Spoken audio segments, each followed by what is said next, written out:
Hello dear friends, तो मैं हूं आरती। संस्कृति आईएएस यूट्यूब चैनल पे आप सभी का स्वागत है। मैं हाजिर हूं एक नए विषय को लेकर के। आज हम बात करने वाले हैं हाल फिलहाल में दिवाली में बहुत सारे बच्चों ने कार्बाइड गन का इस्तेमाल किया। मध्य प्रदेश सरकार ने तो बैन भी कर रखा है, अन्य राज्यों ने भी बैन कर रखा है, लेकिन इसके बावजूद भी कई सारे लोग इसका इस्तेमाल करते हैं, जिसकी वजह से बहुत सारे बच्चे घायल हुए।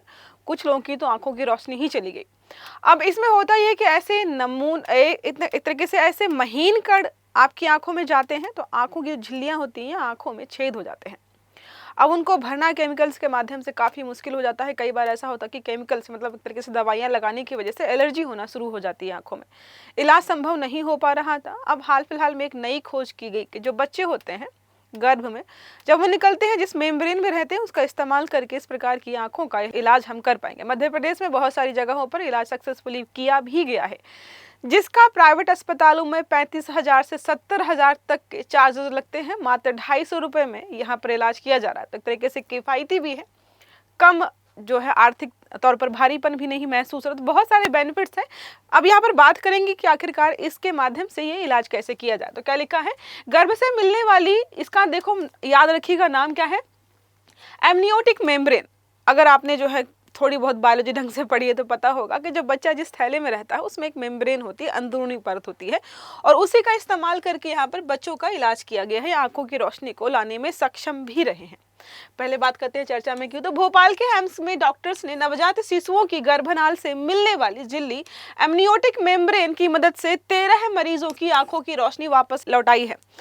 तो लगभग 70 से 80 मामले ऐसे थे जो दिल्ली में आए थे। 300 से 400 मामले, मतलब अगर पूरा ऑल ओवर देखेंगे यूपी, एमपी और दिल्ली में 300 से 400 मामले ऐसे थे जो कि कार्बाइड गन का इस्तेमाल करने की वजह से बच्चे घायल हुए थे।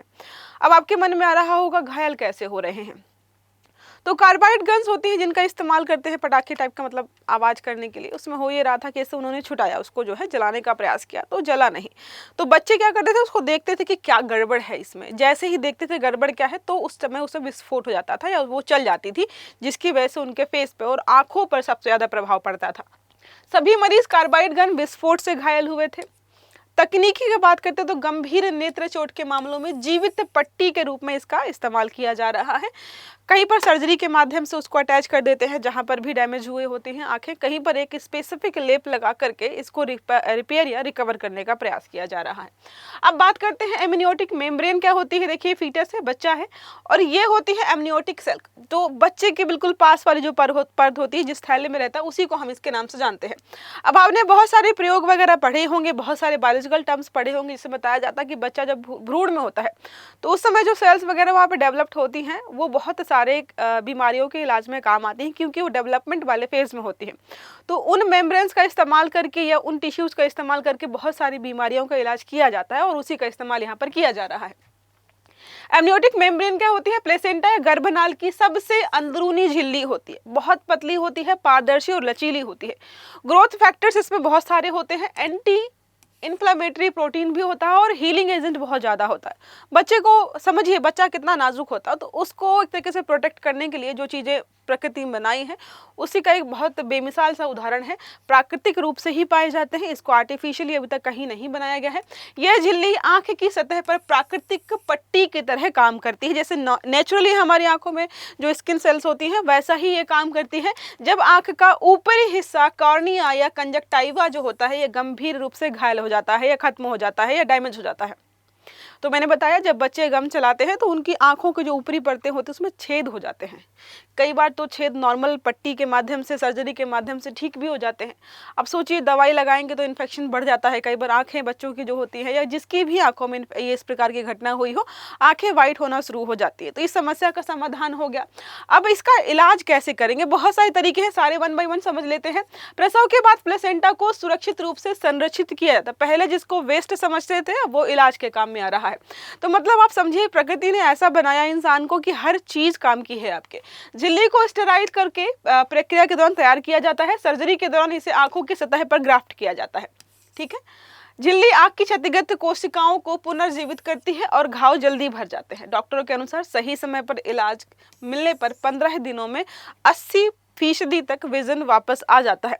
लेकिन देखो, आपको अगर ये लग रहा है कि घटना हो चुकी है किसी के साथ, कोई आंखें अपनी गंवा चुका है, रोशनी गंवा चुका है, बहुत समय हो गया और अब वो चाहे कि चलो यहाँ पर ट्रीटमेंट ले लेते, तो उनके लिए नहीं। फिलहाल की घटना होनी चाहिए, हाल फिलहाल में तुरंत जो है डैमेज हुआ होना चाहिए, यही यहाँ पर इलाज हो पाएगा। बहुत पुराना घाव वगैरह है, इसी प्रक्रिया के माध्यम से हुआ, तो उसका इलाज यहाँ पॉसिबल नहीं है। मुख्य बिंदु क्या है, तो एम्स में भोपाल में हुआ, 13 बच्चों की इन्होंने आंखों की रोशनी वापस लेकर के आए हैं। 12 मरीज अब तक डिस्चार्ज हो चुके हैं। जहाँ निजी अस्पतालों में 40,000 से 70,000, 50,000 ऐसे खर्च आता है। एक्चुअली होता यह कि वो ड्राई मेम्ब्रेन इस्तेमाल करते हैं, वो उसको प्रिजर्व करके रखते हैं, जब जरूरत पड़ती है तो अब इस्तेमाल करते हैं, तो उसको प्रिजर्व रखने में उनका काफी खर्च आता है, इस वजह से ये बहुत महंगे होते हैं। लेकिन यहाँ पे क्या हो रहा है, आयुष्मान का कार्ड इस्तेमाल किया है, अगर कार्ड नहीं है तब भी सरकारी अस्पतालों में यहाँ पर इलाज हो रहा है 250 रुपए में, 50 रुपए से 250 रुपए में इतना महंगा आपका इलाज यहाँ पर सुरक्षित, सस्ता और असरदार दिया जाए। कार्बाइड गन से हम बात करते हैं, आंखों की जो रोशनी जा रही है इसके बारे में कि आखिरकार ऐसा होता क्या है इसमें। तो मध्य प्रदेश में कार्बाइड गन के प्रयोग से 300 से अधिक लोगों की आंखों की रोशनी गई है, क्षतिग्रस्त हुई है आंखें। मुझे समझ नहीं आ रहा है, जब उनको पता है कि कार्बाइड गन चलाते हैं और वो नहीं चलती है, तो उसमें झांक के देखने की क्या जरूरत है। इतने सारे उदाहरण प्रस्तुत है हमारे सामने कि इसके साइड इफेक्ट, इसके परिणाम क्या होंगे, फिर भी देख रहे हैं क्योंकि वो बच्चे हैं।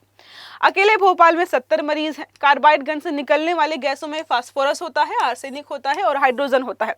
अब ये जब निकलते हैं और आपके फेस के संपर्क में, आंखों के संपर्क में आते हैं, तो वहां पर हीट भी बहुत जनरेट होती है, मतलब बहुत गर्मी उत्पन्न होती है, और उसके बाद जो ये तत्व होते हैं वो आपकी आंखों में अंदर धस जाते हैं, जिनको नॉर्मली निकाल पाना बहुत मुश्किल होता है। जैसे आपने पढ़ा है ना, फिजिक्स में पढ़ा होगा कि आग से आप कम जलते हो लेकिन भाप से ज़्यादा जलते हो।